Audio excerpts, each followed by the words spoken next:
3 y 6, 2 y 6 en las Islas Canarias. Seguimos adelante. Nuestra segunda hora de esta segunda edición del Espacio en Blanco se pone en marcha. Tenemos un concurso, los teléfonos absolutamente reventando. OVNIs, guía de supervivencia, ese libro que esta noche estamos sorteando. 900-137-137. Llamada gratuita, espacioenblanco@rtv.es, y nuestro muro de Facebook, por si queréis entrar. Con los saludos a todos los que estáis ahí y todos los que ahora vemos que seguís sintonizados en montones de lugares de este planeta. Gracias por hacerlo. Rafa Infantes es nuestro invitado, está en Córdoba. Rafa, hay quien criticándote dice que como un escritor de cómics o editor de cómics puede hablar de estas cosas. Déjame que diga que, bueno, pues eres un personaje licenciado en Humanidades, haciendo un doctorado sobre filosofía y por lo que vemos muy informado, y te has documentado muy bien para hacer este trabajo, ¿verdad? Exacto. Bueno, yo en un principio me declaro como una persona, polifacética, interesada por los más diversos temas.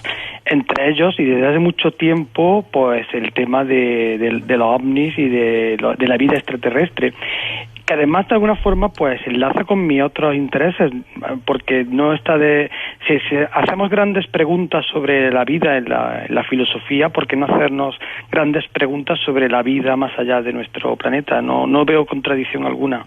Yo tampoco la vemos desde aquí. Cuéntame, en los últimos minutos, ¿cómo defendernos de esa inminente, que tú decías que según algunos científicos puede que sea a partir del 2012, 20 años más o menos para acá, más allá? ¿Cómo defendernos? ¿Cómo llegarían? ¿Cómo sería la invasión? Quizá con ese aspecto tan depredador como tiene el ser humano. Sí. Efectivamente, las premisas son, como decimos, negativas, ¿no? Defenderíamos, la guía defendería la idea doble, ¿no? De que la evolución darwinista tiende, pues a que las especies más preparadas pues sean las que sobrevivan, y por lo tanto ese instinto del predador, y también de la lección que nos da el propio ser humano desde el punto de vista de Hobbesiano, del hombre es un lobo para el hombre, pues también pensar que otras especies también serán agresivas hacia nosotros. Bueno, pues en cuanto a cómo actuar, la guía presenta pues una estructura muy simple, y es que divide esta segunda parte, que es la de protocolos de actuación, en 5 fases. Aquí, de alguna forma, he tenido que contradecir o rectificar algo que me ha dolido bastante, que es a uno de los grandes de la ufología, que es Joseph Allen Hynek, que ya había establecido una clasificación de los encuentros extraterrestres, pero que a mí se quedaba corta porque, claro, evidentemente no incluía la de un ataque y una confrontación contra civilizaciones extraterrestres del espacio exterior, ¿no? Uh-huh. Entonces, basándome en esta clasificación, que sería pues avistamiento, avistamiento, evidencia, contacto, ataque y confrontación, pues en cada una de estas partes yo voy dando esos protocolos, esas líneas de actuación. Siendo breve, pues en un principio también se distinguen lo que podríamos llamar actuaciones preventivas de aquellas que son reactivas. Habría una serie de medidas meramente preventivas que podríamos tener en cuenta y poner en práctica ya de una forma general en nuestra vida cotidiana, porque no son nada del otro mundo, sino que son propias del sentido común, ¿no? Uh-huh. Como son mantenerse en forma, planificar, conocer el uso de instrumentos básicos, conocer técnicas de primeros auxilios, habilidades en el uso de determinadas herramientas, aprender a preparar refugios, y de alguna forma estos son consejos prácticos de carácter preventivo, porque en cierto modo la guía parte de una premisa muy simple, y es que no conocemos y qué capacidad tendría los ejércitos profesionales para actuar frente a ese ataque, que la guía se defiende que sería un ataque sorpresa, repentino, de forma que neutralizara en un primer momento la mayor parte de esas defensas humanas, y de alguna forma pues utilizara el factor sorpresa para imponerse. Lógicamente después vendría una segunda fase en la que ya pues habría que ir ganando terreno el terreno paso a paso por parte de la civilización extraterrestre, y por lo tanto es donde tendríamos una capacidad de supervivencia individual y una capacidad de contraataque también, en cierto modo, individual. Pues siguiendo este orden de fases y siendo muy breve, diré que bueno, la primera fase, la del avistamiento, yo he recomendado pues seguir un protocolo muy sencillo, y para que sea fácil de recordar, pues establecí unas siglas. Las siglas se responden al acrónimo MIRA, y es simplemente mantener la calma, identificar la situación, registrar el evento, el acontecimiento, los datos más significativos, y por último alertar siempre que sea posible pues a las autoridades, a grupos de alerta OVNI, grupos ufológicos, aquello que consideremos que pueden tener capacidad de reaccionar. En el caso del avistamiento ya se recogen algunos aspectos clave de cómo identificar si se trata de un OVNI y lo que yo defino un VET, no un vehículo extraterrestre tripulado, porque un OVNI es cualquier objeto volador no identificado, pero de alguna forma hay que llegar a la certeza de que se trata de un vehículo extraterrestre, ¿no? En segundo lugar, en la parte de evidencia, pues ahí se hace alusión a las tipologías extraterrestres, ver que realmente esas figuras que podemos percibir de alguna forma responden a una especie extraterrestre y no a cualquier otra forma biológica o terrestre que sea identificada por nosotros de esta forma, ¿no? El problema que tenemos normalmente en la fase de evidencia y de registro de datos es que siempre se asocian los encuentros extraterrestres a la presencia de fuertes campos electromagnéticos, probablemente porque la tecnología extraterrestre se base eso en sistemas de propulsión de campos electromagnéticos, y esto deshabilite o de alguna forma produzca el mal funcionamiento de los aparatos electrónicos, con lo que de ahí que sea difícil a menudo tener un registro fiel de forma videográfica o fotográfica de estos acontecimientos. Por otra parte, ya en la fase del contacto, que es la que precisamente Allen Hynek, este gran ufólogo fundador del CUFOS, describe como el encuentro cercano de tipo 3, pues es la fase en la que tomamos contacto y en el que yo incluyo, por ejemplo, el tema de las abducciones. Y esto me trae a la memoria precisamente el programa de ayer de Espacio en Blanco, donde se mencionaba pues esos casos de abducción, que es frecuente que se asocien pues a una serie de efectos secundarios, y por lo tanto una de las recomendaciones básicas de la guía es que en presencia de naves o de seres extraterrestres pues se mantenga una distancia de seguridad que se estipula en unos siempre que sea posible, en unos 150 metros, ¿no?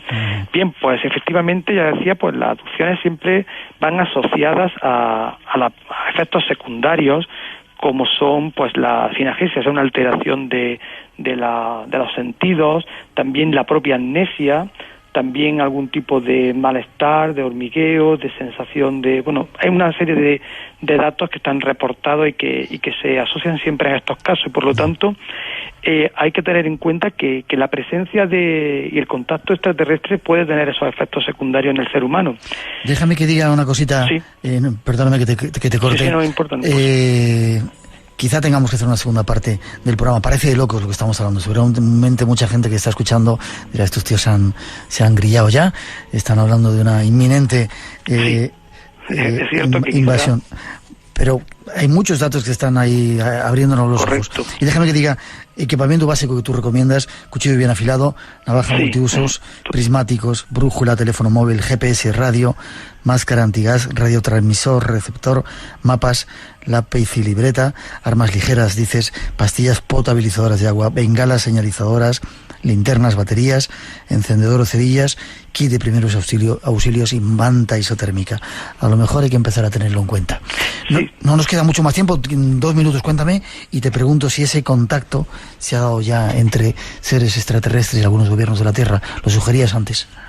Sí, básicamente lo que comentaba. Si partimos de la hipótesis de que podría ocurrir esta invasión extraterrestre, lo que comentas, nos veríamos abocados probablemente, y digo sin llegar ni caer en el alarmismo, simplemente como una hipótesis de trabajo, ¿no? Llegando a tener una clara situación de guerra asimétrica. Evidentemente, si los extraterrestres nos invadieran, tendrían una tecnología más desarrollada y nosotros tendríamos a nuestro favor probablemente algunos factores como el conocimiento del terreno o una mejor adaptación a las condiciones ambientales y gravitatorias del planeta, pero por supuesto tendríamos una desventaja tecnológica. Por eso la guerra asimétrica que nos llevaría pues probablemente a una situación de guerra de guerrillas. Y lo que decías del equipo de supervivencia es algo sencillo y de sentido común, es pensar un equipo lo suficientemente útil para afrontar cualquier vicisitud, pero lo suficientemente reducido como para poder ser transportado de forma práctica y en una mochila, por ejemplo, ¿no? Entonces ya digo, bueno, pues como hipótesis de trabajo, pues esta invasión extraterrestre pues tendría unas consecuencias y plantearía una confrontación y unos dilemas al ser humano al que nunca antes se habría visto abocado, ¿no? Y con respecto a tu pregunta de si ya se ha producido, pues muchas personas y muchos investigadores afirman que es así y que de hecho pues podrían incluso estar ocupando lugares de cierta capacidad de decisión entre los seres humanos. Infiltrados entre nosotros. Efectivamente, infiltrados, que es una de las posibilidades que a mí más me aterrorizan, pensar que no solo ya estuvieran aquí, sino que tuvieran la capacidad de alguna forma de determinar, de dirigir acciones y políticas, ¿no? Y bueno, ante esto, pues lo único que cabe es informarse, investigar, ante un tema que yo creo que nos llama mucho la atención a un gran número de personas y que de alguna forma, pues, lanza enigmas que, bueno, que solo la investigación seria y de alguna forma la confrontación de documentos y de fuentes puede llevarnos a tener alguna certeza sobre los hechos, ¿no? Informarse, tener datos acerca de ello y quizás escudriñar esas noticias que salen en los servicios informativos. Exacto. Que a veces pasan desapercibidas pero que nos dan claves. Sí. Te tengo que despedir, Rafa. ¿Tienes algún sitio donde la gente pueda ponerse en contacto contigo? Sí, bueno, pues voy a dar una primicia gracias a este espacio y este tiempo que me habéis dedicado. Existe en Facebook un grupo al que se pueda adherir voluntariamente el que quiera, que es el grupo del libro, ¿no?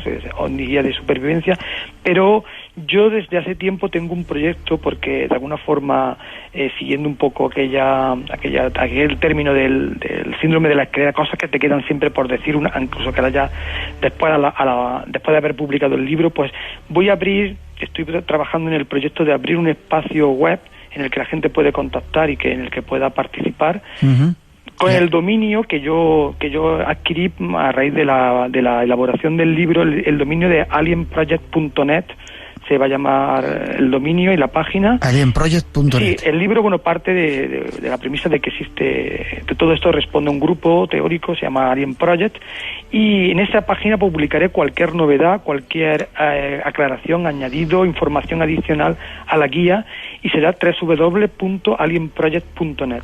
Apuntamos la dirección, Rafa, no te vamos a perder la pista, ojalá no sea necesario todo esto que hemos hablado. Espero que no, yo soy también muy de Carl Sagan y espero que en definitiva yo mismo esté equivocado y que vengan con intenciones pacíficas. Sí, señor, el ser humano no ha demostrado en sus conquistas demasiado este tipo de cosas, pero ojalá sea simplemente información y no nos hemos vuelto locos. Hay muchos datos por ahí que están desvelando que la cosa no está muy clara. Gracias, ha sido un placer, Rafa. Gracias a vosotros, buenas noches. Estamos en contacto, te vamos a seguir la pista. Muchas gracias. Hasta pronto. 3:20, 2:20 en las Islas Canarias. Seguimos adelante, 900, 137, 137. Nuestro compañero Fran Contreras nos tiene preparado algunas sorpresas, pero más informaciones que queremos daros de otros compañeros que están tratando de abrir la conciencia a la gente en este planeta.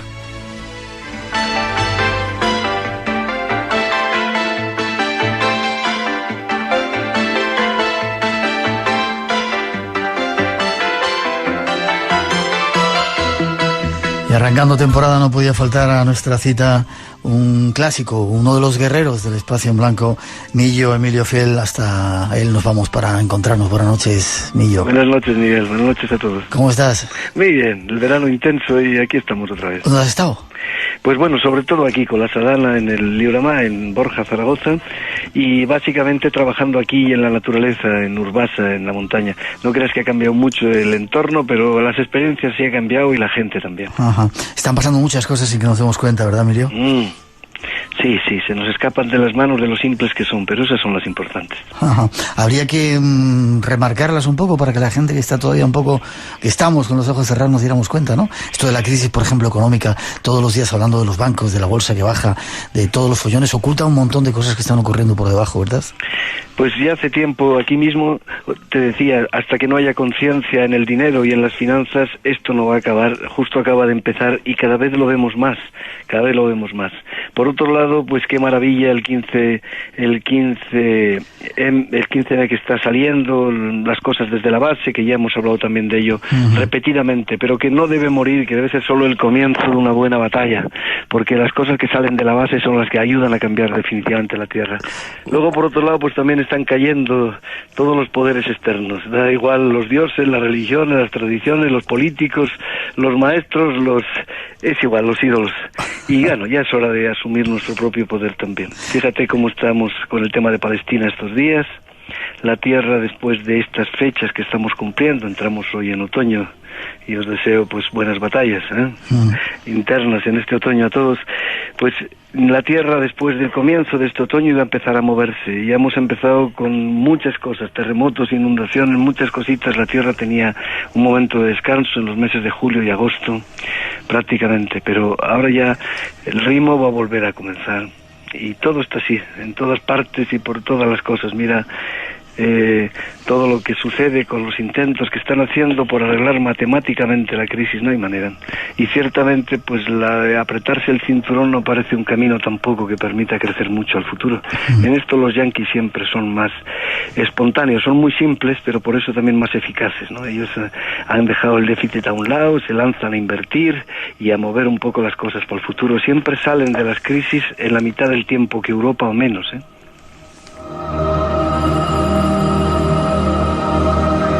Este tiempo está siendo como una pisonadora que está acabando con todo lo establecido, ¿verdad? Sin que nos demos cuenta, aunque hay mucha onda para entontecer al ser humano con las televisiones y los programas esos raros. Sí. Por otro lado, tú fíjate cómo está el mundo árabe. Sí.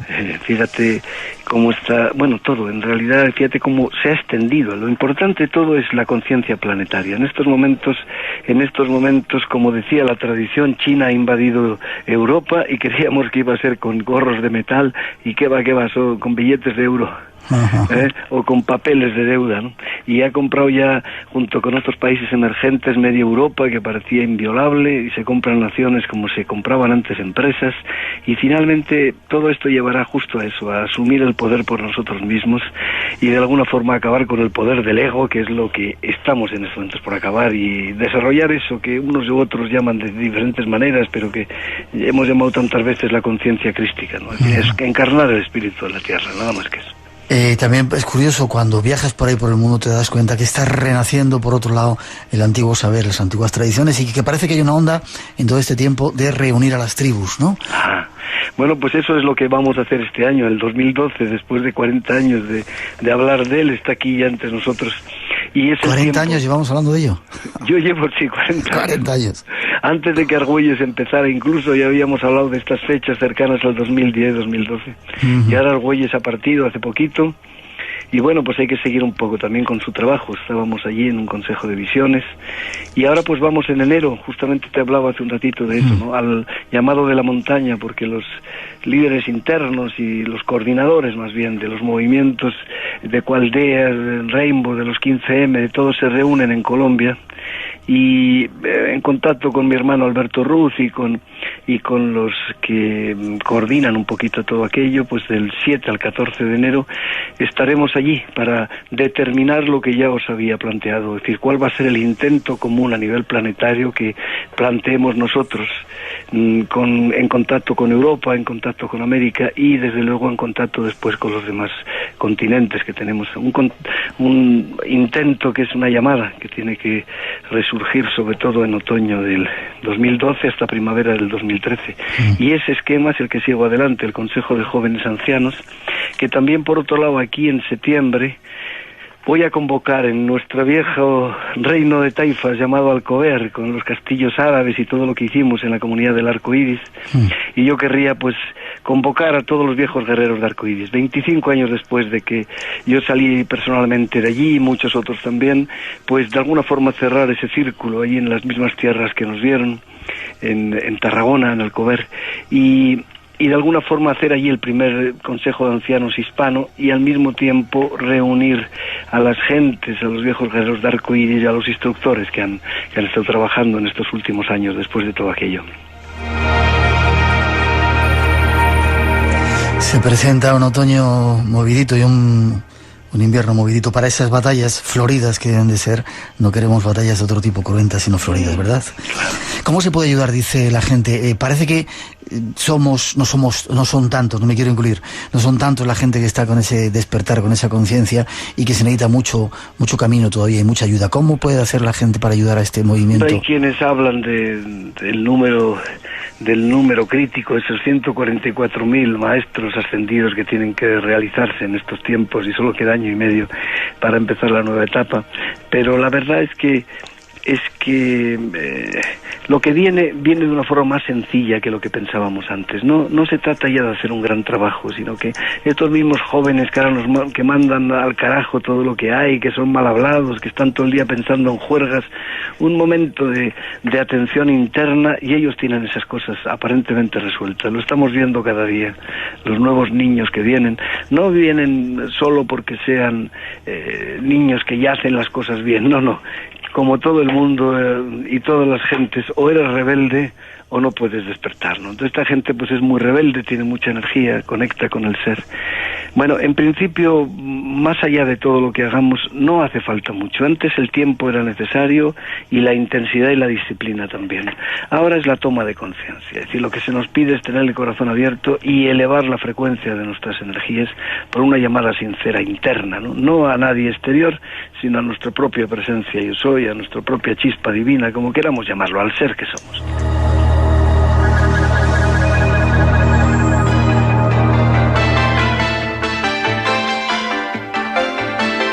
Estos apuntes de estas crónicas de Gaia, de lo que está ocurriendo en este mundo con Emilio Fiel. Tener el corazón abierto. Ahí apuntamos, Millo. ¿Contacto? Pues sí, siempre el blog de millo.com. El blog de millo.com. Yo me acordaba de Antígona, no sé por qué Sófocles me viene siempre. Oh, qué aventura los que se rebelan y se evaden de los procesos y de los poderes establecidos.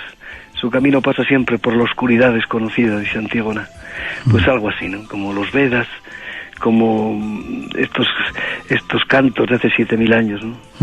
Que explicaban aquella frase que un día incluso comentamos a los videntes de la verdad: tejer la obra inviolable y convertidos en el ser humano, y tallad el camino hacia aquello que es inmortal.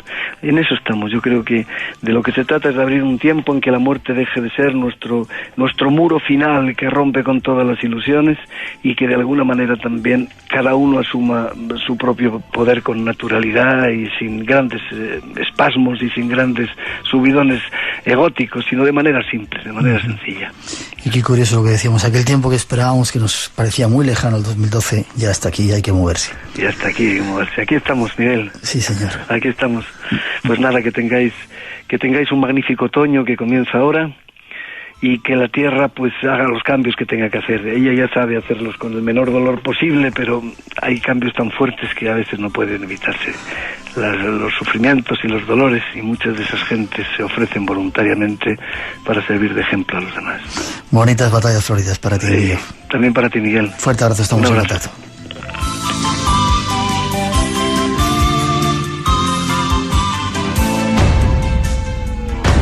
Entra en contacto con nosotros. 900-137-137. Espacio en Blanco, en Radio Nacional de España, con Miguel Blanco.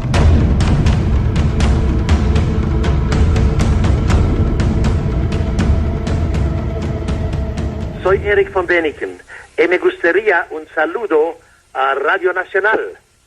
del programa Espacio en Blanca. 3:31, 2:31 las Islas Canarias. Seguimos adelante en directo. Segunda edición del Espacio en Blanco aquí en Radio Nacional de España. No te confundas. Esta noche con un programa de locos. Fran Contreras, buenas noches. Buenas noches, Miguel. Buenas noches a toda la familia de Espacio en Blanco. ¿Tú crees que puede haber una inminente invasión extraterrestre? Yo creo que no. Y si lo hubiese, saldrían corriendo. De ver cómo nos comportamos aquí, ¿no? Está la humanidad hecha trizas. Yo creo que saldrían corriendo. Parte de la base de que yo creo que el fenómeno extraterrestre es bastante más complejo. No creo que sean seres verdes venidos de otros planetas, sino que es bastante más complejo. Pero si se diera la situación, yo creo que vendrían, aterrizarían, observarían y se irían. Bueno, ahí para todos los gustos. Teníamos el saludo de Erik von Däniken. Dentro de poquito estará en nuestro programa otro personaje increíble. No lo adelantes. Sí, vamos a adelantarlo. Bueno, venga, vale, adelántalo. En Albacete tenemos a esa medium que está revolucionando los medios televisivos. Yo creo que es una de las grandes medium. Perdona que te interrumpa, Miguel. Yo creo que es una de las grandes medium del momento, Anne Germain. Vamos a conocerla. Desde luego, lo de Albacete, Rafael Campillo tiene un mérito fuera de lo normal. Ha congregado a 1000 personas, 1000 buscadores, 1000 curiosos que quieren saber más allá, que hay más allá de la vida. Hacer un programa allí, dar una conferencia allí va a ser una experiencia única de comunicación, de misterio, de experiencias, y sobre todo vamos a intentar desvelar qué secretos guarda la nueva medium del siglo XXI que está arrasando allá por donde va. Raymond Moody también estará en nuestro programa. Hay un montón de personajes de mucho renombre, célebres, que van a estar por aquí en este Espacio en Blanco, así que no os lo perdáis. Estaba terminando de comer esos bocadillos que prepara Fran Contreras a estas horas. ¿Qué te traigo hoy a este archivo del misterio, estos enigmas en el objetivo? Pues fíjate, hemos entrado en el otoño y te traigo a esta sección, en este estudio en semipenumbra, con el crepitar de las llamas y al amparo de las sombras y esos juegos. Llamas que son velas, para que no se nos... Velas y ese juego chinesco que hacen nuestras sombras. Pues una historia que cabalga entre lo divino, lo científico, lo alquímico. Quiero que escuches esto. Yo tengo la devoción de venir todos los años y vengo por eso. Yo soy madrileña y mi padre seguía la tradición y hasta ahora la sigo yo. Le tenemos mucha fe a este santo. Me dijo el médico que no, duraría como unos 3 meses. Entonces mi madre se encomendó a San Pantaleón y bueno, empecé a mejorar. Todos los años, pero tengo muchísima fe en él. Yo tenía artrosis, tenía la columna, tenía ansiedad crónica. Yo, gracias a Dios, hace aproximadamente unos 5 o 6 años o 7 que estoy viniendo y yo me encuentro una mejoría de un 100%. A ver qué pasaba, dónde estaba la sangre, yo la he visto. Vamos a verlo, vamos a comprobarlo, a ver si este año también ocurre lo que dicen que ocurre todos los años, la primera vez que venimos. San Pantaleón, he oído por ahí. El milagro de la sangre de San Pantaleón, el milagro de la sangre. El pasado mes de julio, concretamente los días 26 y 27, más de 5.000 personas acudimos para tener una cita con el misterio. Todos los años se produce.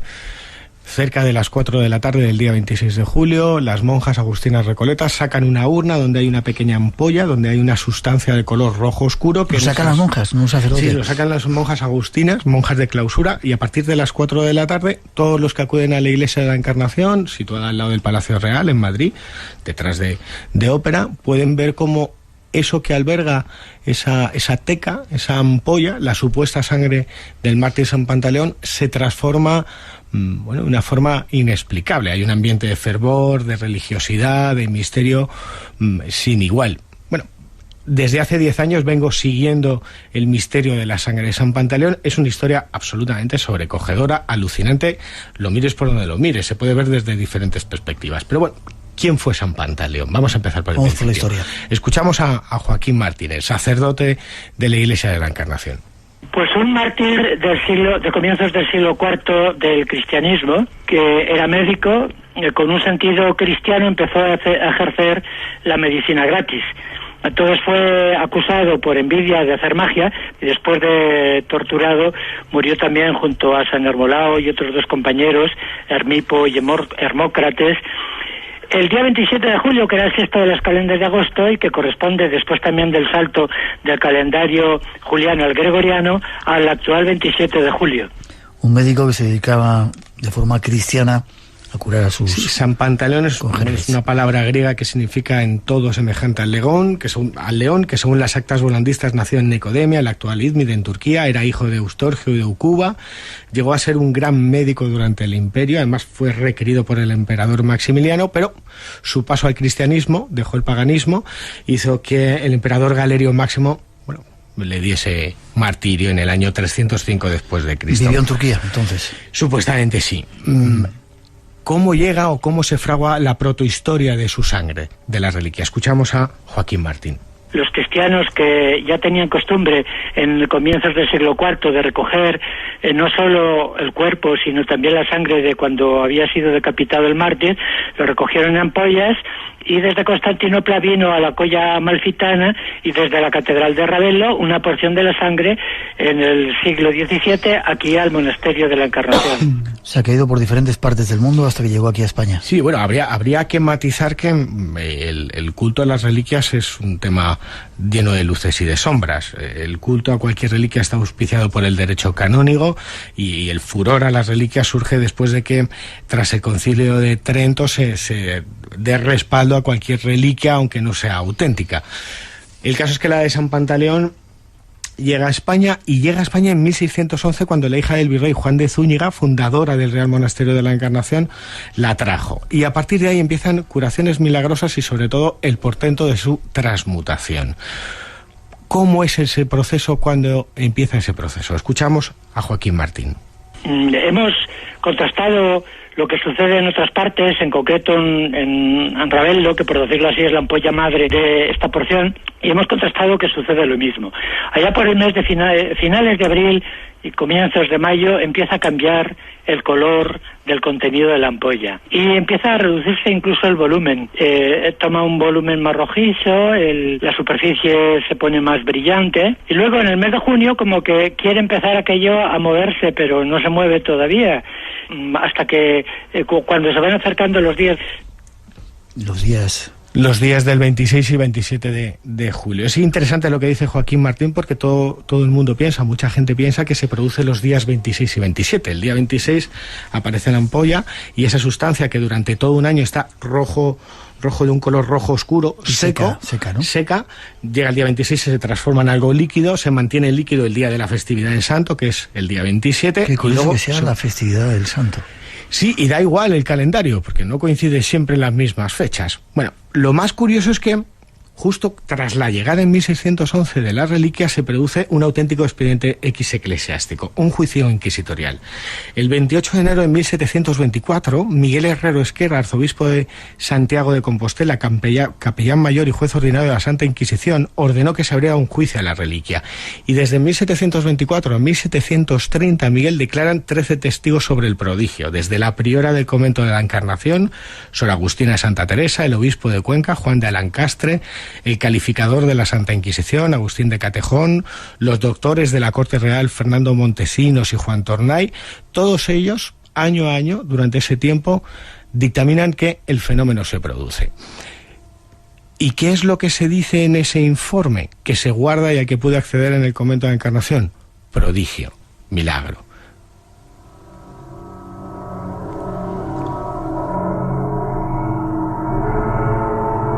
Milagro, entonces. Milagro, información sobre la licuación de la sangre del glorioso mártir San Pantaleón, fechado el 30 de agosto de 1729 y firmado por el notario Vicente Castroverde y el juez comisionado Álvaro de Mendoza. Una historia sobrecogedora. El Santo Oficio quería saber si era algo celestial o diabólico lo que se fraguaba en esa ampolla, ¿no? Lo que contenía esa sustancia. Nunca más se supo de San Pantaleón. Nunca más se supo hasta 1979, que esta casa, Televisión Española, emitía un reportaje y volvía a cobrar notoriedad. Durante todo ese tiempo estuvo todo eso callado. Parecía que no existía. Todos los años se producía el fenómeno, el prodigio, el portento, el milagro para algunos, pero nadie lo daba a conocer en prensa, nadie hablaba de ello, hasta que en 1979, a colación con otro milagro igual, semejante, el de San Genaro, mártir contemporáneo a San Pantaleón, ¿no? Exacto, en la Catedral de Nápoles, pues que el de San Genaro se produce 2 veces al año, una el primer fin de semana de mayo y durante 8 días consecutivos, y otra durante el aniversario de la erupción del volcán Vesubio, el 19 de septiembre, hace ahora unos días. Bueno, a raíz de ese reportaje, Eugenio Ayape, párroco en aquel momento, gran hombre, y ha fallecido, bueno, da a conocer todo lo que ocurre. Solamente hubo un intento por parte de la Sociedad Española de Parapsicología, 4 años antes de que se diera a conocer, de que saltara a los medios de comunicación, por intentar desvelar qué pasaba con ese fenómeno, ¿no? Y la Sociedad Española de Parapsicología coordinó una comisión de estudio donde estaba Jordán Peña, donde estaba Juan Eslava Girauta, director del Departamento de Neumología del Hospital Puerta del Hierro, José María Cebreiro, licenciado en Químicas, Ramos Pereira, en aquel momento presidente de la sociedad, para intentar desvelar qué había. Bueno, el intento del estudio de la reliquia se echó por tierra. El entonces arzobispo de Tarancón decidió que no se hiciera. La reliquia es un objeto de cultolatría, como tantas otras reliquias de las que hemos hablado la temporada pasada. El Santo Grial de Valencia, el Santo Sudario de Oviedo, no se pueden tocar, no se pueden analizar, y quedó en agua de borrajas. Salvo un pequeño detalle. Esa comisión encontró una pista, una clave de lo que podría albergar o ser el secreto del milagro de la sangre San Pantaleón. Y si quieres, escuchamos a Ramos Pereira. Yo creo que tiene un origen en una sustancia que suele ser como a 20 o 21 grados, que es esperma de ballena, que aunque se llame esperma, está en el cerebro de la ballena, y que a esa temperatura se licúa con facilidad. Con otros elementos, puede tener algún elemento rojo, como alguna tintura roja, incluso sangre animal puede tener también. Cada vez que el sacerdote mueve la ampolla y enseña a los feligreses la sangre de San Pantaleón, está produciendo el fenómeno. ¿Esperma de ballena habla? Sí, el esperma de ballena es una sustancia que, aunque muchos oyentes no lo crean, está hasta en las cremas. ¿Pero es esperma o no, es una sustancia que hay en el cráneo de los cetáceos. Bueno, aparece en el diccionario Pierre Larousse, una sustancia con diferentes elementos, entre ellos el esperma de ballena, es capaz de, pasados los 21 grados, transformar de su estado sólido a su estado líquido. Realmente esa teoría funcionaba, y funcionó hasta el año 1994. Habría 2 explicaciones, quizás adelantamos algunas explicaciones, pero es necesario.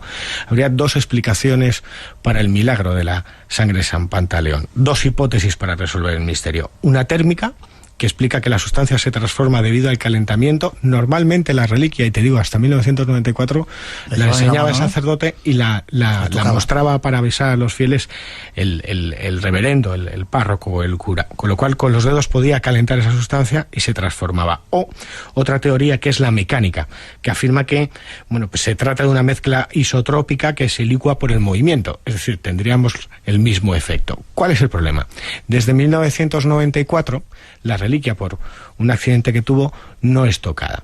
Cuando las monjas la sacan, la ponen en una urna donde hay 2 microcámaras que están conectadas a 2 monitores, y tú puedes ver la transformación de esa sustancia en la propia reliquia, pero más claramente y nítidamente a través de los monitores de televisión, con lo cual ya no se toca. La teoría de tocar o mover ya no funciona. Y luego, sobre todo, yo la primera vez que acudía a la Iglesia de la Encarnación fue en 1990, y a lo largo de estos 10 últimos años he podido comprobar las diferentes temperaturas que había en el templo. Bueno, en muchos casos no supera los 21 grados, ni se dan las circunstancias. Habría una clave más para desvelar el misterio de la sangre San Pantaleón. En 1989, José Manuel Ibarrola, escritor, haciendo una guía de Turín, encontró una clave para descubrir el misterio de San Genaro, y llamó a Agustín Fernández, profesor de Matemáticas y Químicas del Real Colegio Alfonso XII del Monasterio del Escorial. Agustín Fernández encontró un libro en la biblioteca del Escorial, un manuscrito que se llama Tesoro de los Remedios Secretos, escrito por Evónimo Filiatro, seudónimo del médico y naturalista alemán Konrad Gessner, y en el capítulo 27 aparecía un nombre, aceite santo. Y decía así: se toman 3 libras de sangre pura y roja de hombre bien sano o de varios entre los 25 y 30 años, 1 libra de esperma de ballena y otro tanto de médula de buey. El aceite así destilado crece y crece junto con la luna, por lo que se denomina aceite de santo. Ellos lo llevaron a la práctica en 1989. Es decir, que había una especie de fórmula para crear... Una fórmula química para producir ese prodigio. Yeah. Ellos lo llevaron a cabo en 1989 y yo pude llevarlos a cabo con ellos con mi sangre en 1998. Los resultados fueron negativos, no se consiguió. Conseguimos una especie de masa que parecía chocolate, que sí que se mantenía sólida. En un momento dado, cuando la temperatura ascendía, se licuaba, pero no volvía a su estado sólido. El problema, el enigma, sigue estando allí. Las últimas investigaciones que se han hecho al respecto... Muchas veces se decía que cuando esa sangre no se licuaba podían venir catástrofes, ¿no? De hecho, durante la Guerra Civil Española del 36 al 39 estuvo, no sé si licuada, ¿estuvo licuada? Hay 2 fechas que rompen la teoría de la sustancia del esperma de ballena y del calentamiento, tanto la térmica como la mecánica. Primero, que durante la Guerra Civil hay constancia de que la sangre, o la sustancia que dicen que es la supuesta sangre de San Pantaleón, se quedó líquida durante toda la Guerra Civil.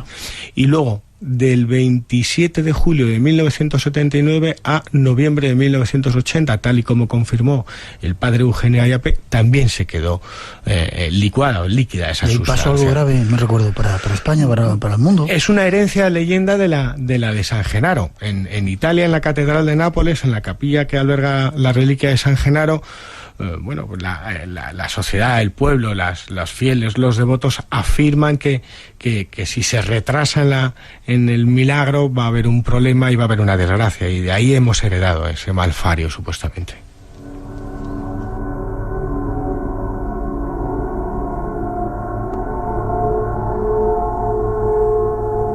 Tres y 48, 2:48 en las Islas Canarias, con Fran Contreras esta noche hablando de el milagro de la sangre de San Pantaleón. Se descarta que se licúe porque se mueva, se descarta que se licúe porque se calienta, porque el sacerdote la tocaba. Análisis científicos no se han podido hacer. No han dejado. No han dejado ni dejarán bajo ningún concepto. Pero a mí me gustaría que escucharas a la doctora Juliana Famana. A ella la pude entrevistar hace 5 años y en aquel momento era la presidenta del Colegio de Médicos. Atento a lo que nos dice. No debe tener explicación si es un milagro, porque si no sería un cambio científico.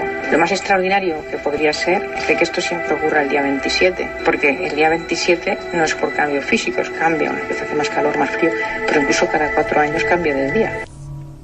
¿Cada 4 años cambia de día? Claro, por el cambio del calendario. Yeah. Bueno, pero que una doctora, que una médico, además en aquel momento presidente del Colegio de Médicos, te diga que estás ante un fenómeno que no tiene explicación y que si no provocaría un cambio científico, es decir, no sabemos si hay sangre.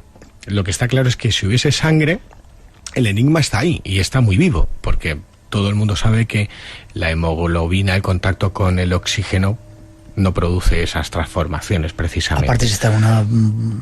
No, se ve. Yo a lo largo de todo este tiempo, cada vez que está tapada, Miguel, ¿no? Claro. Está tapada, pero tú ves una claramente ampolla. cómo cambia de un color oscuro opaco a un color rojo brillante, cómo cambia el volumen de la mitad de la ampolla hasta prácticamente llenar la ampolla. Incluso yo tengo fotografías en las que en esa transformación, al paso de las horas, ves hasta pequeñas burbujas, como si aquello estuviese una especie de ebullición.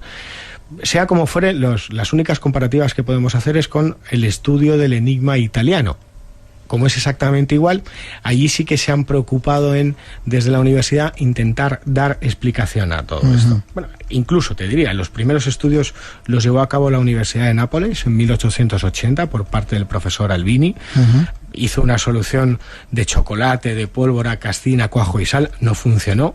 En 1902 también profesores de la Universidad de Nápoles, Perindeo y Silva, intentaron reproducirlo y no lo consiguieron.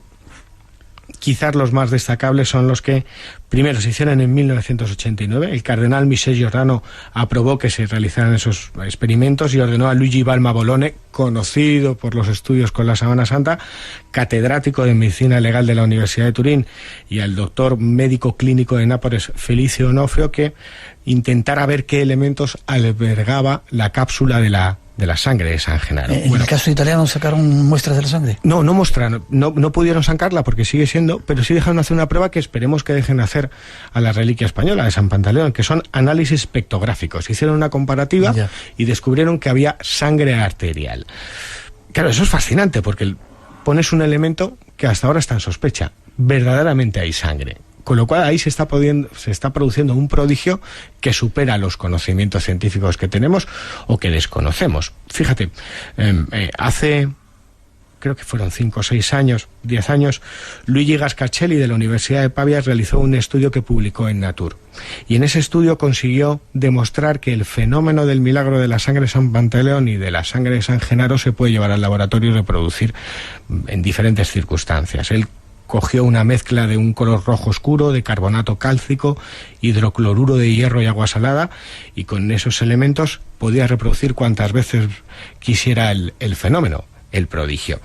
Ahora, la pregunta es, ¿qué sustancias tiene la sangre de San Pantaleón? Bueno, este enigma, que para mí es de los más caprichosos y al que le tengo muchísimo cariño, tendría 3 vías de trabajo, de investigación. Estamos ante una intervención divina, realmente.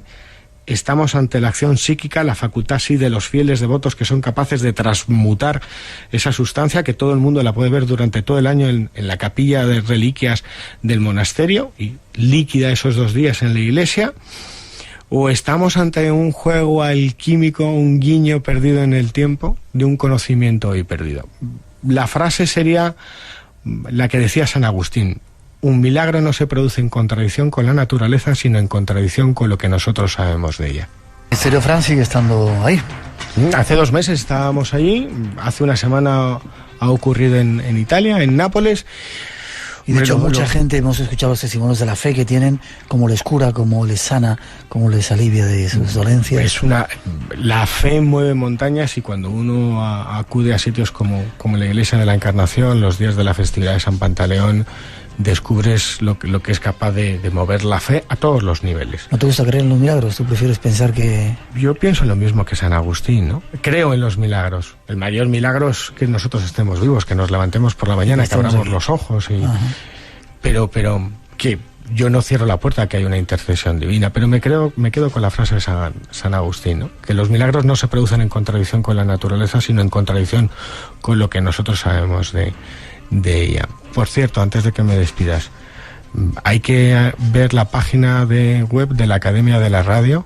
Felicidades, estás nominado como mejor presentador de programas para esta temporada, así que uno de tus chicos, a todos los que seáis profesionales, a todos los facebookeros. Por cierto, cuánto cariño hemos recibido de la gente del Facebook del Muro hacia el programa, hacia el inicio de la nueva temporada, a través de correos electrónicos. Bueno, pues felicidades por esa nominación, Miguel. Ojalá ganes, y desde aquí pido que a toda la gran familia de Espacio en Blanco, por 30 años de Misterio en las Ondas, te lo den, que voten, que se registren y que te voten. Hay más sangre, no me llames pelota, ¿eh? Hay más sangre de Pantaleón por otros sitios que nos vamos. Sí. Eso se te olvida y siempre se licua el mismo día. Ahí en Italia, en Francia, en Yugoslavia, creo que en Inglaterra, y siempre. Y en Madrid. La madre es Ravelo. En Ravelo está la ampolla madre, vamos a decirlo así. Gracias, un placer. Nos vemos la semana que viene, Fran, ¿vale? Ser felices, guerreros.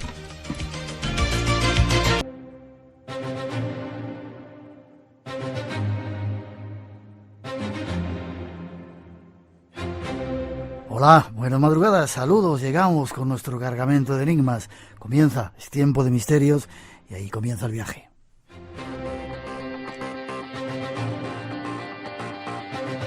Algo que ya iniciamos desde el estudio 208 de la Casa de la Radio, con los saludos de todo el equipo que esta noche se encarga de realizar el programa.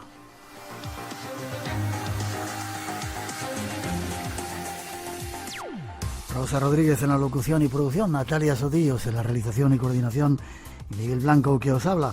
Un placer compartir este tiempo del Espacio en Blanco que ya abrimos en estos programas especiales de verano. Y abrimos también nuestras redes sociales. Queremos que os apuntéis, que compartáis con nosotros este tiempo. Blanco Radio en Facebook y en Twitter. Y si queréis mandar un email, espacioenblanco@rtve.es es nuestra dirección, con la bienvenida y los saludos para todos.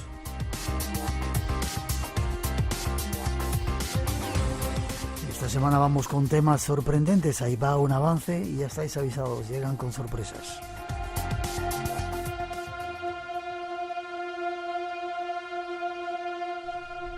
El misterio se abre ante nosotros. Esta noche para descubrir secretos de un personaje que cambió la filosofía y la forma de ver el mundo en el siglo pasado. Según cuentan de su vida, anduvo en compañía de chamanes, consiguiendo convertir a toda una generación del planeta a nuevos paradigmas. Nos referimos a Carlos Castaneda y sus enseñanzas de Don Juan. Si nos acompañas esta noche, te ofreceremos la investigación más extensa y exhaustiva realizada acerca de la vida y la obra de Carlos Castaneda. Y trae muchas sorpresas, ya veréis.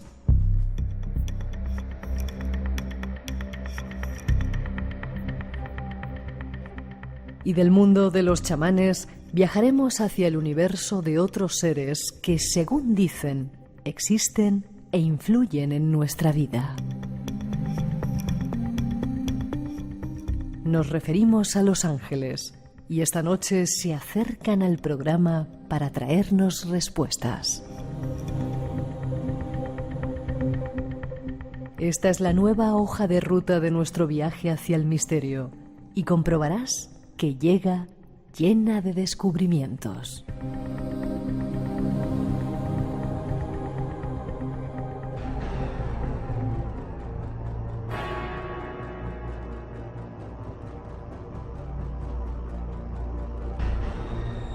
Dicen que aquel que busca la verdad corre el riesgo de encontrarla. Quizás esta noche andemos por esa serie de caminos. Ahí están los argumentos y sin perder más tiempo nos vamos a descubrir chamanes y guerreros en un trabajo de investigación sin precedentes y que llega con muchas sorpresas. Carlos Castaneda es nuestro eje central.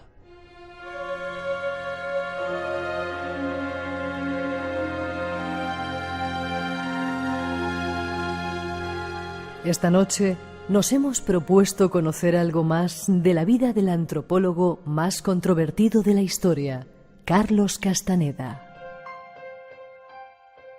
En los años 60, Carlos Castaneda rompió las ataduras de la antropología moderna.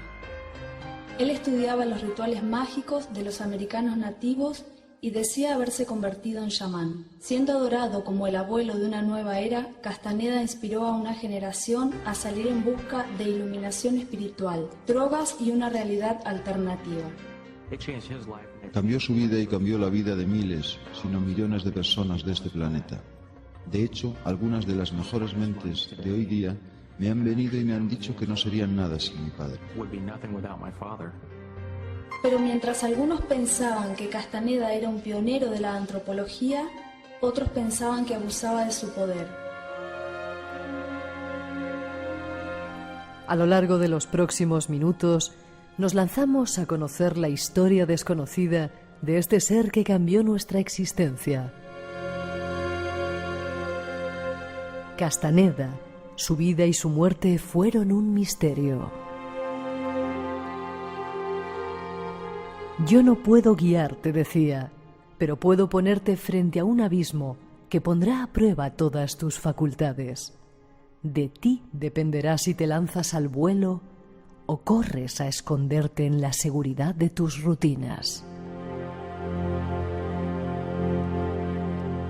Eso decía el mismo Castaneda, y nosotros nos lanzamos hacia el camino del descubrimiento.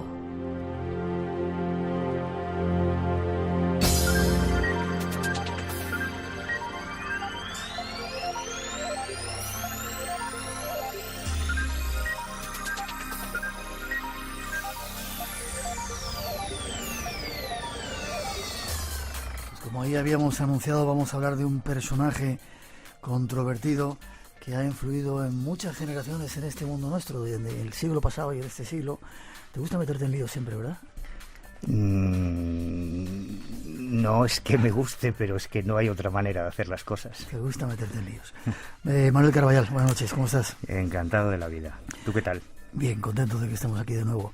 Estudiaste teología, criminología, diriges desde hace mucho tiempo, 1992. Wow, estaba leyendo una crítica aquí, El Ojo Crítico, que es la única publicación de habla hispana especializada en la investigación crítica de los fenómenos anómalos. Te has ido al lado oscuro, ahora eres menos creyente que otra cosa, y te ha dado por hacer un trabajo tremendo. Yo creo que lo más exhaustivo que se ha hecho sobre Carlos Castaneda, que lo llamas La vida secreta de Carlos Castaneda, antropólogo, brujo, espía, profeta. ¿Por qué? Pues la verdad es que empezó todo un poco aquí, contigo. En el año 93, tú no te acordarás, pero fuimos juntos a un congreso de espiritismo que se organizaba en Valencia, y yo allí conocí a Concha Labarta, que entonces era redactora de la revista Más Allá, y luego pasó a ser redactora jefe de Más Allá, y luego directora de Karma 7. En el año 95, cuando tú y yo volvimos de un viaje a Haití, en el que tú, en vez de traerte los souvenirs normales, pues te trajiste otra cosa y estuviste muy malito. Bastante dura me traje, sí. Estuviste 3 meses ahí entre la vida y la muerte en La Paz y me pediste que me ocupase yo del programa. Y entonces fue la primera vez que Concha Labarta fue a un medio de comunicación, a Espacio en Blanco, para hablar de su relación con Castaneda. Yo conocí a Castaneda a través de Concha. Y de una forma muy extraña, a través de 2 de sus brujas, de Carol Tix, la mujer nahual, y de Caitlin Dyle, que se fijaron en mí y le dijeron a Concha que me hiciese unas cosas muy extrañas. Yo recibí los pases mágicos, hice la recapitulación y estuve siguiendo las enseñanzas de Castaneda. Tú y yo seguimos viajando por el mundo, conociendo otros chamanes, y digamos que yo nunca llegué a integrarme en el grupo cerrado de Castaneda. Pero Concha se murió, por desgracia muy joven, con 40 y pocos años, en noviembre del 2007. Nuestro homenaje para ella, nuestro recuerdo. Este es mi homenaje, además, para ella. Absoluto para ella, sí. Y unos meses después me envían un artículo para El Ojo Crítico. Kresovek me manda un artículo sobre Castaneda, brutal, demoledor, terrible, ¿no? Un poco superficial, en mi opinión. Planteando ese artículo que todo era mentira y que, por lo tanto, mi amiga Concha había perdido los últimos años de su vida inútilmente. Y eso me cabreó. Entonces decidí que iba a averiguar la verdad, que iba a recomponer el puzzle Castaneda, que está compuesto por miles de piezas desperdigadas por los archivos del FBI, los archivos de la CIA, los archivos de la Iglesia, los archivos de UCLA, por los familiares que quedan vivos todavía desperdigados y sus amigos en Costa Rica, en Venezuela, en Perú, en México, en Estados Unidos. Y durante los últimos 5 años de mi vida, lo único que he hecho es buscar esas piezas y luego montar el puzzle. Y de repente ya todo tiene sentido. Vamos a tratar de esta noche encontrar ese sentido con Manuel Carballal, analizando un poco la vida de Carlos Castaneda en un trabajo exhaustivo, porque ha hecho increíble. Yo creo que lo más profundo que se ha hecho, ¿no? Con un prólogo de Javier Sierra y un libro que te has autoeditado tú mismo. Es que las cosas que digo de los editores probablemente les incomodarán un poco. Vale, pues vamos a dejarlo ahí. Un poquito de música y entramos en ello.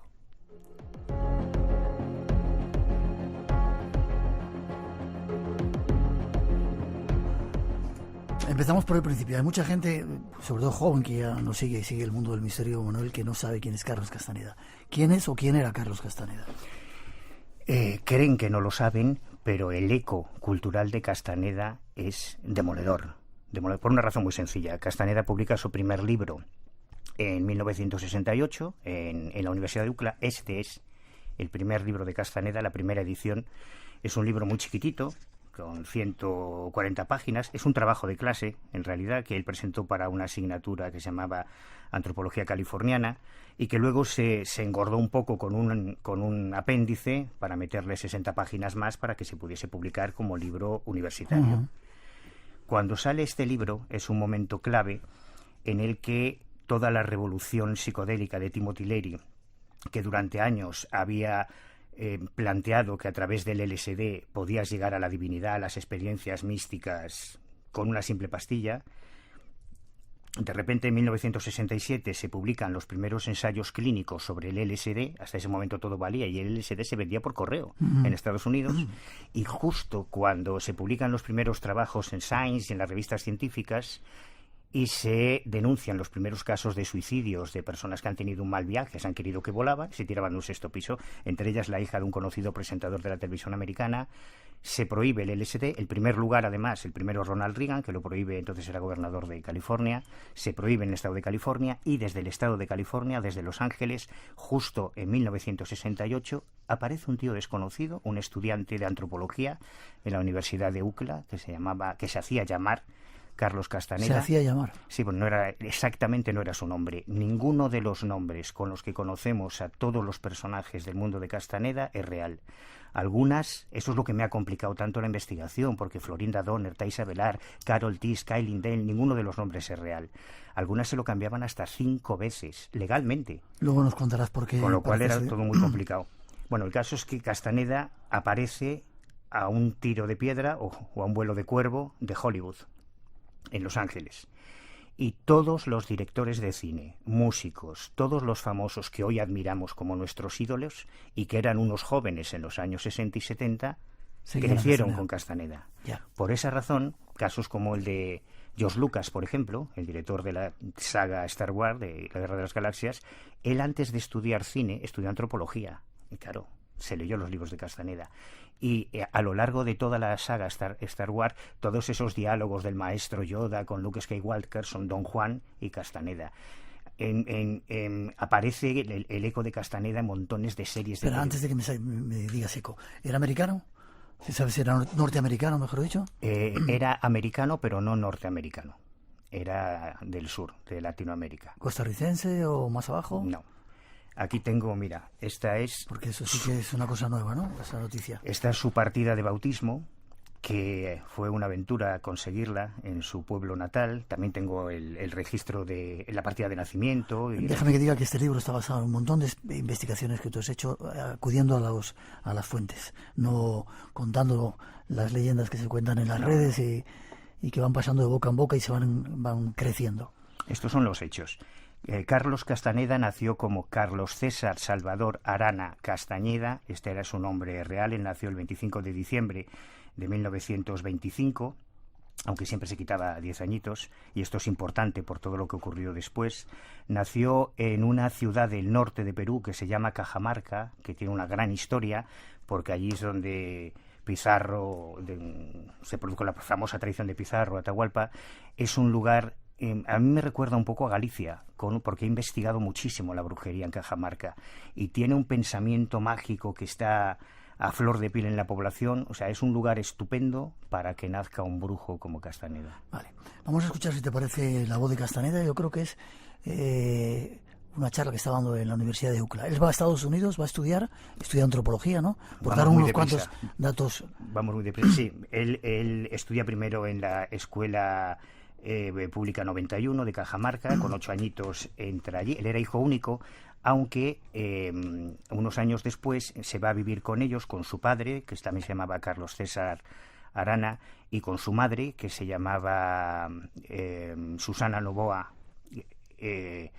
Va a vivir una chica que es su último familiar vivo, una mujer encantadora, Lucy Chávez, que es la hermana de Castaneda y que para mí ha sido una fuente de información brutal, porque es el único familiar que queda vivo. ¿Hermana de sangre? Sí, bueno, en realidad era prima hermana, pero creció como una hermana. Vale.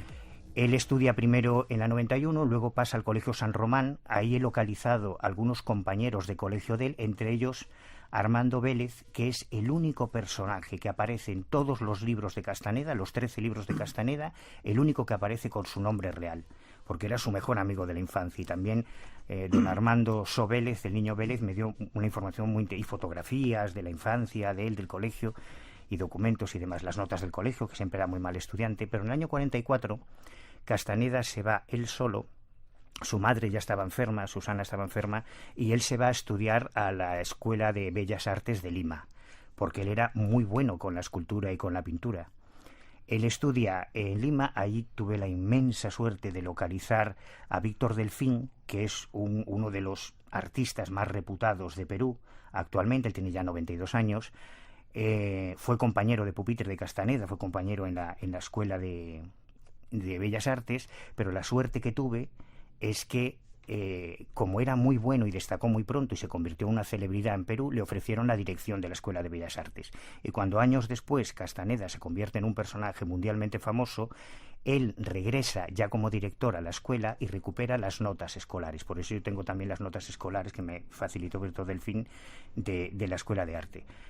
Y él está en Lima hasta en el año 46, 47, su familia se reúne con él en Lima. Él en esos primeros años en Lima, se nota un poco en las calificaciones escolares, vive un poco la vida loca. Claro, es un chico que llega de provincias a la capital, que está solo, te puedes imaginar, ¿no? Con sangre efervescente, y ahí comete su primer gran error.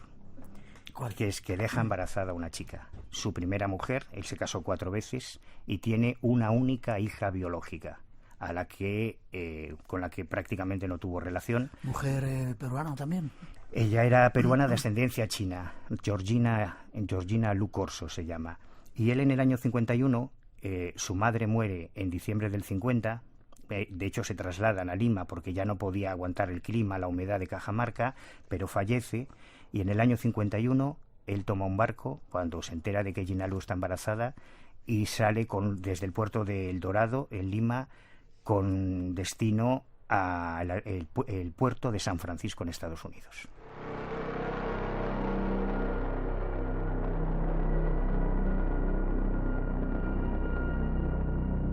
Pues vamos a ir poco a poco. Se escapa de la paternidad, llega a California, ¿no? Bueno, primero llega a San Francisco, tarda un par de años en establecerse en Los Ángeles.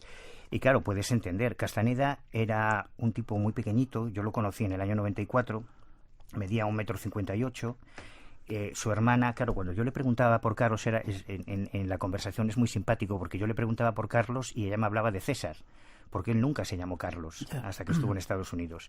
Él era César el Negro, y le llamaban el Negro porque tenía la tez muy oscura. De hecho, en las fotos de la infancia de niño, mira, aquí tengo una con su primera mujer, con Gina Lu, la madre de su hija. A ver. Se ve que a él lo que le encantaba era ese estilo americano que tenía ella, porque él desde siempre me decía a su familia que estaba enamorado de los Estados Unidos y del inglés. Bueno, el caso es que imagínate un inmigrante peruano en el Estados Unidos de los años 50 y buscándose la vida. Todos esos trabajos que luego nos contó que había hecho como parte de su lucha contra la importancia personal, en realidad los hizo antes. Trabajó de taxista, de cocinero, vendiendo enciclopedias a domicilio, en tiendas de mujeres, cualquier pequeño trabajo que le salía. Y en el año 52-53 conoce a un tipo que para mí también ha sido una mina de información, Oscar Rubio, en Los Ángeles. Él se traslada a Los Ángeles y empieza a estudiar primero, hace unos cursos de poesía en un colegio de Los Ángeles y de periodismo, pero él finalmente se matricula en psicología, que es lo que a él le interesaba, la psicología. Eso es muy interesante. Y coincide en una piscina que había delante del campus con este personaje, con Oscar Rubio. Se caen muy bien porque Castaneda era un tío extraordinariamente encantador, era muy extrovertido, un tío muy interesante. Y Oscar Rubio, que entonces vivía con otro personaje costarricense que se convertiría en el mejor amigo de Castaneda hasta su muerte, Byron DeFord, le proponen que se vaya a vivir con ellos. Ellos dos, Oscar y Byron, compartían piso y Castaneda se va a vivir con ellos, y ellos tres comparten piso durante varios años en Los Ángeles. Claro, para mí poder acceder a Oscar Rubio, poder entrevistarle, y a la familia de Byron DeFord, porque Byron murió en el 2014, yo ya estaba con la investigación y no conseguí llegar a él a tiempo, ¿no? Pero sí llegué a Oscar Rubio. Entonces también he podido reconstruir todos esos primeros años de Castaneda en los Estados Unidos. Vale, va a la universidad y esta es su voz. Of the University of California Press. And I have here today Carlos Castaneda, the author of Teachings of Don Juan. Okay, maybe you would like to ask me something that you want to know. About Don Juan. The way Esa es la voz de Carlos Castaneda de la universidad en UCLA. Mal estudiante me decías que era, ¿no? Siempre fue mal estudiante. De hecho, de UCLA lo echaron, pero antes de entrar en UCLA, como te decía, estudiaba psicología hasta que se produce una anécdota muy curiosa. Y es que su profesor de psicología un día le suelta, así sin anestesia, que a dónde se cree, que quién se cree que va a ir a la consulta de un psicólogo con ese aspecto, refiriéndose a su estatura y al color de su piel. Y aquello fue uno de los, probablemente de los dos grandes golpes que sufrió Castaneda. El otro fue con Timothy Leary, cuando lo conoció, y aquello lo destruyó, ¿no? Lo derrumbó. Cuando regresa al apartamento, Byron recoge un poco sus pedazos, le consigue trabajo en un despacho de un psicólogo. Él comenta por encima esta historia en El lado oscuro del infinito, uno de sus últimos libros, pero ahora ya sé quién era el médico, dónde fue, y ya tengo todos los detalles, ¿no?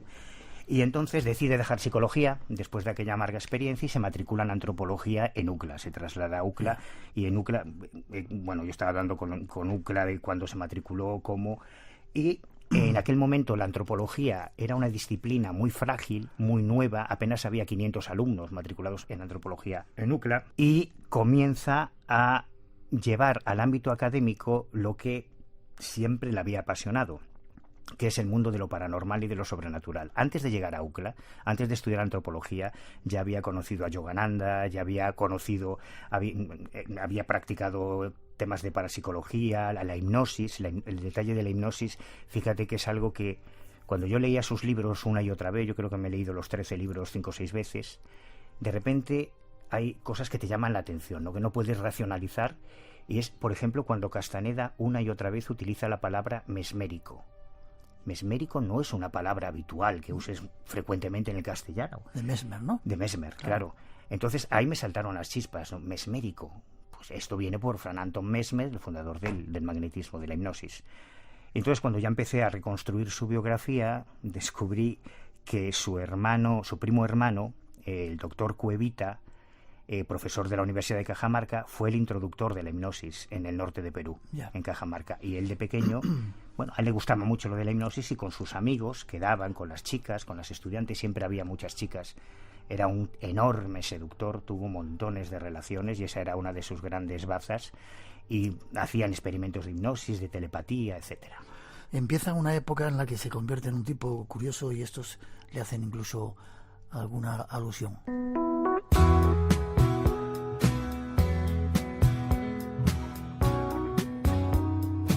Son los Eagles, músicos que de alguna manera él empieza a influir sobre muchas cosas, ¿no? Sobre músicos. Tenemos luego a otro súper importante, y los Eagles dicen que, bueno, Águila tiene algo que ver con lo que él contaba, ¿no? Claro. Y hablan de Castaneda. El águila es la clave de su oferta espiritual. El don del águila es uno de sus libros fundamentales. Los Eagles, buscando en los archivos, cuando rastreaba el eco cultural de Castaneda, me encontré con una entrevista que conceden en octubre del 75, cuando vienen a España. La reproduzco porque si yo lo cuento no se lo cree nadie. Es que los Eagles, los autores de Hotel California y otros éxitos, no dicen que les gusta Castaneda, dicen que todas sus letras están basadas en los textos de Castaneda, que todos ellos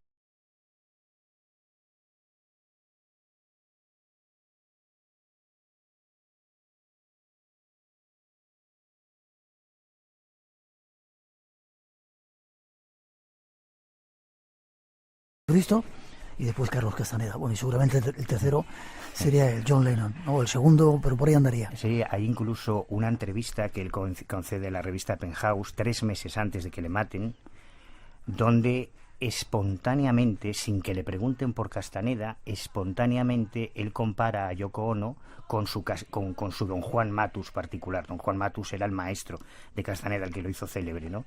Pero es que no te puedes imaginar, antes te decía, Oliver Stone llama a su productora Iztlán por el tercer libro de Castaneda.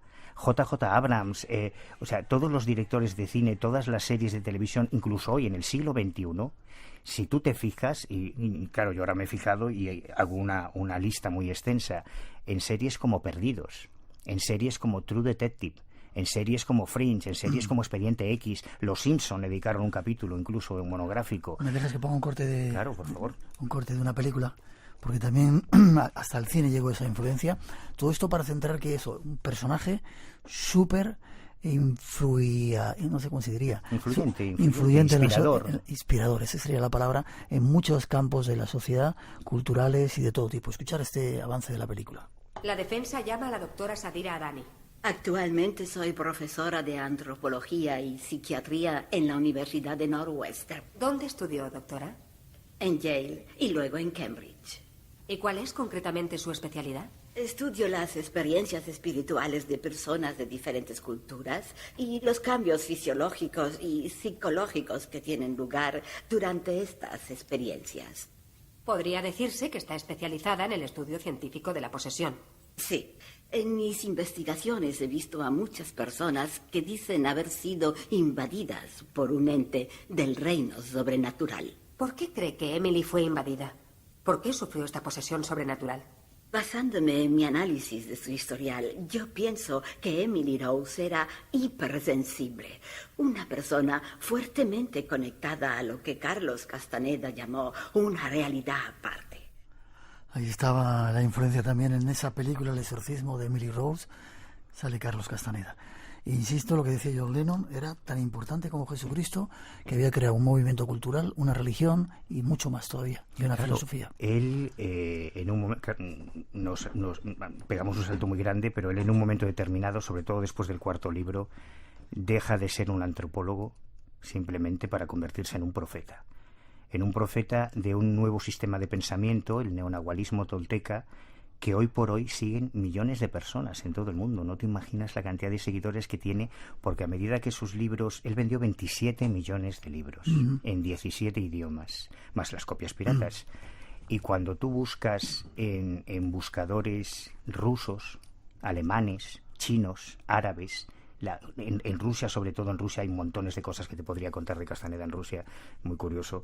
Tiene una legión de seguidores, ¿no? Es porque es tan seductor. Yo lo defino como un pintor de palabras, porque Castaneda sabía pintar con las palabras. No importa cuántas veces leas sus libros, siempre son igual de seductores y de fantásticos los conceptos que él explora, el punto de encaje, el ensueño, los acechadores, los seres inorgánicos, los voladores, los aliados. Es tremendamente seductor cómo relata las cosas. Vamos, si te parece, a dar un saltito, una segunda parte en la que vamos a entrar en la obra de Carlos Castaneda con toda esa cantidad de libros que tanto han influido. Tras esa introducción nos vamos.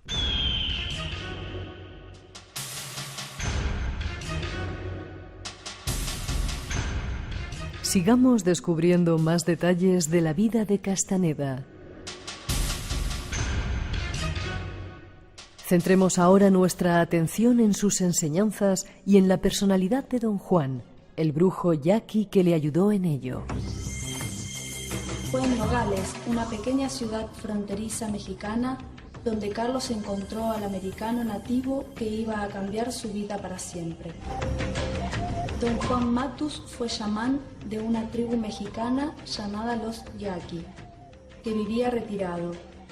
Carlos había recibido la información de que don Juan poseía una gran sabiduría y sería el objeto perfecto para sus estudios.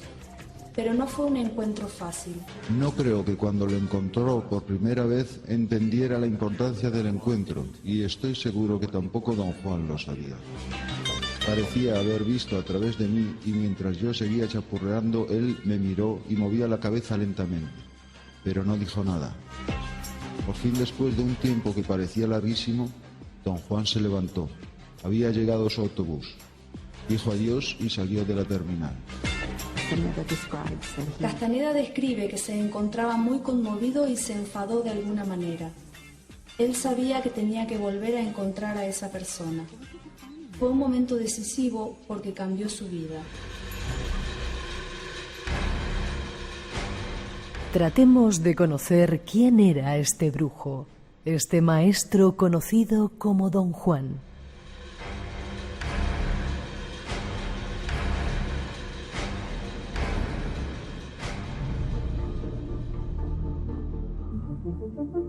Espacio en blanco. Tu cita con lo desconocido. En Radio Nacional, con Miguel Blanco.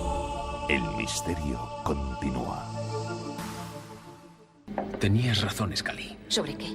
Lo que ha pasado aquí es resultado de la medicación, pero no de la que suministraba el médico. Mulder, las setas no son un medicamento.